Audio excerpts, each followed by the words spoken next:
Good morning Year 1 and welcome to Tuesday's literacy lesson. Now today we're going to start with the reception workbook. So if you've got this workbook, we're just going to have a look today at some of the activities that you're going to be doing. So turning to page 24 and 25 in your comprehension book today, and you will see on our page we've moved to a new sound, and the sound that we are learning today is the sound T. Okay, so it's the letter T, that's its name, and it makes the sound T. Now I know that you can remember our song and our action that helps us remember the letter and the sound T. Okay, so let's sing it together. Are we ready? When I watch the tennis game, t, t, t, t, t, t. When I watch the tennis game, my head goes back and forth. Okay, so you can sing that with your adults, and you might even want to teach them at home.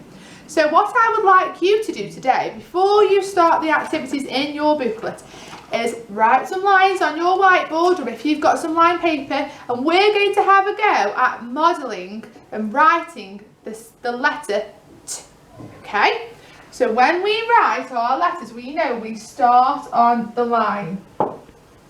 So always on the line, we're going to start, and it's a ladder letter, so it's up to the top, down, and just a little flip, and then we're going to cross it in the middle. Okay, let's do that again.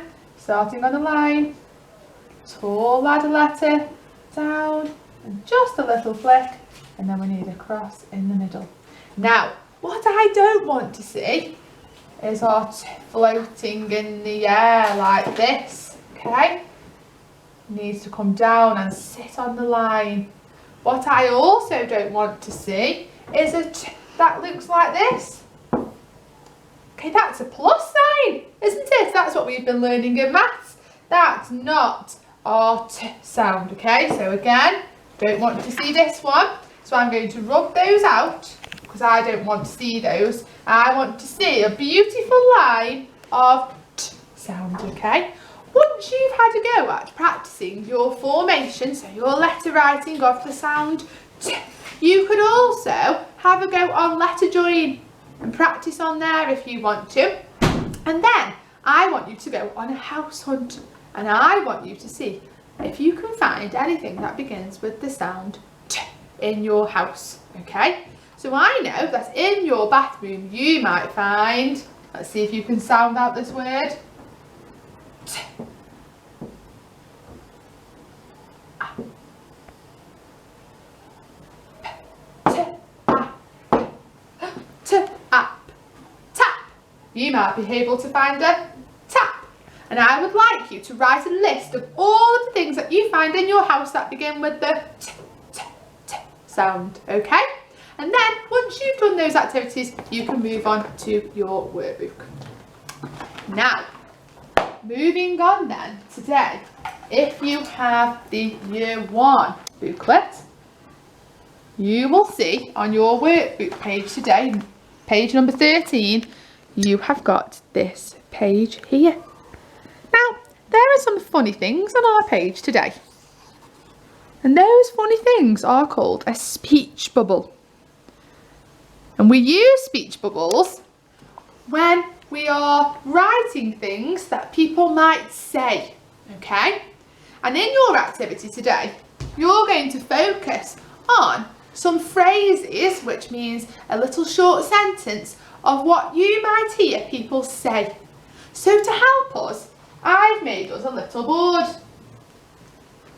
And I've thought about some things that you will know that your teachers say, okay? So we're going to read our captions, and we're going to see if we can fill in the missing gaps, okay? Because it's all about thinking, so using your literacy brains about what phrases you hear all the time. What do your teachers say? And then we're going to fill them in, okay? So let's have a go together. Okay, so our first phrase is single file with a... What's our missing word? Say it again. Single file with a... Shout it out. And it's a really nice phrase that you know and you hear all the time. What's our answer? Single file with a smile. Big thumbs up if you got that one. So what we're going to do is we're going to fill in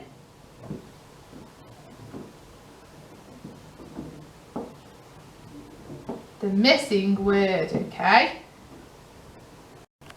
Okay, so our word has got some tricky sounds in it. So when you're trying to write it, thinking about sm, our phase 4 sound, and then we've got our I, and remember it's our split I, oh, sm, I, oh, that always looks like a smiley face there, doesn't it? So let's have a go then at our next one. Make sure you're shouting out your answer. Oh look, here's Miss Evans. Let's see what Miss Evans' phrase is, okay? And we can all have a go at reading this. It, sit, smart, smart, work, work. Sit, smart, work. What's our answer? Shout it out. So remember, we're filling in the missing gap of those common phrases. So things that you hear all the time. And I know Miss Evans says this all the time. Sit, smart, work. Smart. Super. Okay. Sit smart, work smart. So we know now that we've got the word smart in our phrase. So I could use that to help me write the word. And it's here, isn't it? Sm. Oh, some of you have done that sound today. Ah. Sit smart, work smart. Super. Okay, one more then.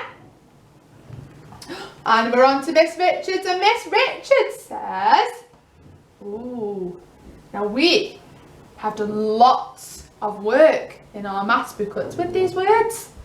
Remember, these words mean numbers. So let's see if we can read them together. 1, 2, 3. Eyes on.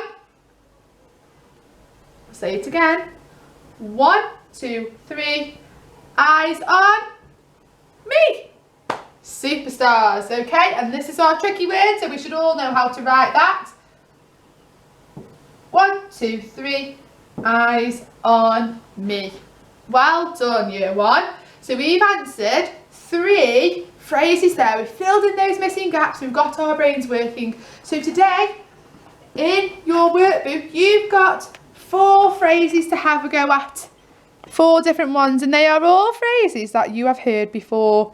So you're going to fill in the missing gap. And what I would love for you to do as a little extra challenge is see if you can think of any more phrases that you might hear at school. So think about our Sand and Rock mottos, or any phrases that mum might say, or phrases that you hear all the time, and have a go at writing them either on your whiteboard or on a lined piece of paper. Okay? Brilliant. So then moving on today to the year 2 booklet, we are still working on retrieval. Okay? And remembering that retrieval is where we read the text and we highlight those key words and we find the key information that is going to help us to answer the questions. Okay, so what we're going to do first is we're going to read this text together, and then we're going to have a look at what we think key information might be. So our text is all about the United Kingdom. Oh, it's about where we live. And just looking at this text here, I think that I know this is going to be factual. So it's going to be a fact text. And that means that it's not made up. So when you read a story and it's about dragons and fairies and lots of different things, that's called fiction, okay? And that means it's a made up story. Whereas when you have something that's a factual story or a factual piece of text, it's when we are looking at things that are real, okay? And things that are true. So I know here that I can see there's lots of different facts in my text. And my text is an information text about where we live. Therefore, it's a fact text, okay? So you could spend some time at home having a look through the different books that you have and seeing if you've got any fact texts. You might find some fact texts about dinosaurs. They're quite often fact texts when they're about animals, okay? So have a go at sorting your books at home into fact and fiction. That would be a good starter activity for you today. So let's move on then and read this text together. So the UK stands for the United Kingdom. So that means, so it stands for, so it's another word for, it's a shortened word for the United Kingdom. There are 4 countries in the UK. Now I think that's a really key piece of text. So I'm going to underline 4 countries. There are 4 countries in the UK. Northern Ireland, Scotland, Wales and England. The UK's flag is called the Union Jack. I think that's another key piece of information there because it's telling me something new. So I'm going to underline that too. The capital of Northern Ireland is Belfast. Okay, so I'm going to underline capital and underline Belfast. The Irish Sea separates Northern Ireland from the rest of the UK. So if I look here in my map, here's Northern Ireland. That means here must be the Irish Sea because it says here that the Irish Sea separates. That means it parts. Okay, so it means that it doesn't connect because the Irish Sea is in the middle. Scotland's capital is Edinburgh. So I've got another capital there. So I think I need to underline that. Scotland's capital is Edinburgh. And what you will find is by underlining these key pieces of information, you will find the answers really easily. So if there was a question that said, what is Scotland's capital? I know I'd look straight for my underlined words of capital and I'd go here first. Nope, because that's about Northern Ireland, and find my next underlined capital. Oh yeah, and I'd read that sentence there and it would tell me that Scotland's capital is Edinburgh. Okay? So underlining those key bits of information will help you to go back really quickly. So let's carry on. Scotland includes over 700 islands. Okay, so I'm going to underline 700 because I think that could be a question. How many islands does Scotland include? So that's why I've included that, because I'm thinking ahead. I'm thinking about what my questions might ask. Most of the islands don't have any people living on them. Cardiff is the capital of Wales. So again, I'm going to underline the word capital. And I'm going to underline the capital of Wales because that's going to help me come back to the word capital if a question might ask me that. Leeks and daffodils are symbols of Wales. People wear them on their clothes on St. David's Day. So that's a special day there, St. David's Day. So I'm going to underline that as well in case I have a question about that. England's capital city is London. So again, I'm going to underline capital of London. And England is the largest country in the UK and it has the biggest population. Now, you could also underline words that you don't understand. So for example, when I read that word there, population, it made me think, what does that mean? So you could almost put a circle around the words that you would like to know the meaning to and underline the key information. So before you answer the questions, if you've got any circled words now, so remember a circled word is a word that you don't know the meaning of. You're going to stop before you answer the questions and you're going to get a dictionary. Okay, and you can find a dictionary online on Google and you can have a look at any words that you don't know the meaning of. Okay, so to help you, the word population means how many people live in a certain place. So I'll give you that one there as a little tip. So let's have a look then at the first question together and see if all the hard work that we've just done with our text will help us to answer that first question. So our first question, it says, why can't you walk from Northern Ireland to England? So straight away I'm going to be looking for my section of text, my sentence in the text that has the word Northern Ireland in. So let's see if we can find that first. So I'm going to skim read, which means I'm looking just for the words Northern Ireland. Oh, found it there. So I can see it here. So now I'm going to read these two sentences because I know that they are about Northern Ireland. So read them again. The capital of Northern Ireland is Belfast. Now, it's not asking me for the capital in my question, so I know I don't need that piece of information. The Irish Sea separates Northern Ireland from the rest of the UK. So I know that you can't walk from Northern Ireland to England because, remember, we had a discussion about it. The Irish Sea separates Northern Ireland from the rest of the UK. So the Irish Sea is in the middle. So for my answer, I know that I need to start with my question. So I know that I'm going to say, you can't walk from Northern Ireland to England because. Okay, and then I'm going to add my answer. Now what I need to make sure I do first, because I know I'm going to have a very long answer, is draw another line. So I'm going to draw another line here, and you can do this at home because I know that lots of you have some really long answers.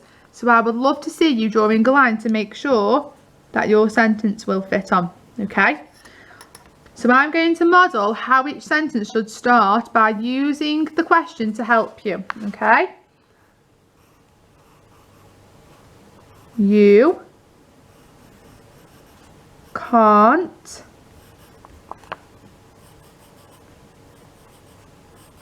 walk from, capital because it's the name of a place, Northern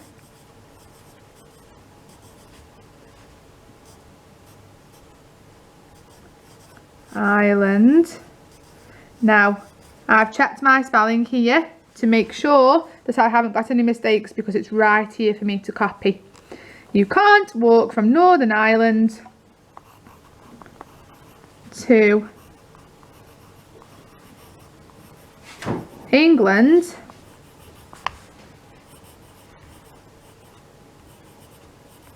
because, now I'm not going to finish that because we've spoken about the answer and I've helped you to find the answer, and now I want you to put the answer in your own words. Okay, so we've done a lot of work there with our Year 2 booklet. We've thought about how we can retrieve our key information from the text. We've thought about how we might understand the text more by circling those words we don't understand and finding them in a dictionary. And we've also spoken about how we use the question to help us to start our answer. So lots of tricky things there, but 3 key messages: retrieval from the text, finding out those words that you don't know to help you understand the text, and using the question to help you write your answer. So today, when I look at your work, I would like to see lines if you're going to use more than one line, and I would like to see underlined text and thinking about how we're using that text. Okay? Have fun, work hard, and we'll see you tomorrow.